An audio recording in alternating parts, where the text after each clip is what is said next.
Hello friends, মই সুফিয়া ৰহমান আৰু আপোনালোকে চাই আছে SRB Assam Tech YouTube channel.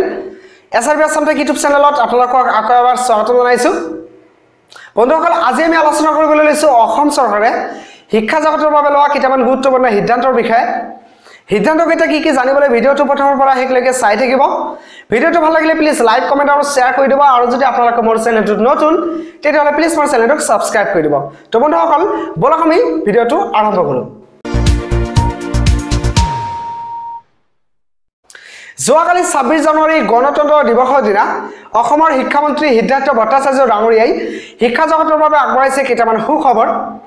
বিশেষকৈ শিক্ষক শিক্ষয়িত্ৰীসকলৰ বাবে খুবেই ভাল খবৰ আৰু ভাল খবৰটো হৈছে যে ৰাজ্যৰ 310খন শিক্ষানুষ্ঠানক অনতিপলমে প্ৰাদেশিকৰণ কৰা হ'ব। যোৱাকালি কলাক্ষেত্ৰত শিক্ষামন্ত্ৰী ডাঙৰীয়াই নিজ মুখেৰে এই কথা ঘোষণা কৰে আৰু 310খন শিক্ষানুষ্ঠানৰ ভিতৰত থাকিব 104খন জুনিয়ৰ কলেজ, 91খন থাকিব হাই স্কুল আৰু 110খন থাকিব উচ্চতৰ মাধ্যমিক বিদ্যালয়।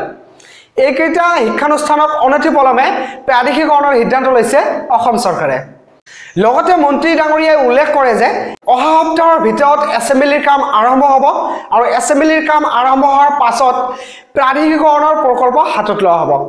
ইয়াৰ উপৰিও সিদ্ধাৰ্থ ভট্টাচাৰ্য ডাঙৰীয়াই আন এটা সুখবৰ আগবঢ়ায়, সেইটো হৈছে অনলাইন ট্ৰান্সফাৰ প্ৰচেছ। এতিয়া শিক্ষক শিক্ষয়িত্ৰীসকলে অনলাইন ট্ৰান্সফাৰ কৰিব পাৰিব আৰু অনতিপলমে অসম চৰকাৰে অনলাইন ট্ৰান্সফাৰৰ প্ৰচেছ মুকলি কৰিব। তো বন্ধুসকল এইটো আচলতে অসম চৰকাৰে শিক্ষা জগতৰ বাবে লোৱা এটা ডাঙৰ পদক্ষেপ, মেইনলি শিক্ষক শিক্ষয়িত্ৰীসকলৰ বাবে এটা খুবেই ভাল খবৰ। তো বন্ধুসকল ভিডিওটো লাইক কৰিবলৈ নাপাহৰিব। বন্ধুসকল আপোনালোকক অশেষ ধন্যবাদ জ্ঞাপন কৰি আন এটা নতুন ভিডিও হৈছে আপোনালোকৰ লগত পুনৰ লগ কৰাৰ আশাৰে ইয়াতে বিদায় লৈছো। বাই বাই, টেক কেয়াৰ, জয় অসম।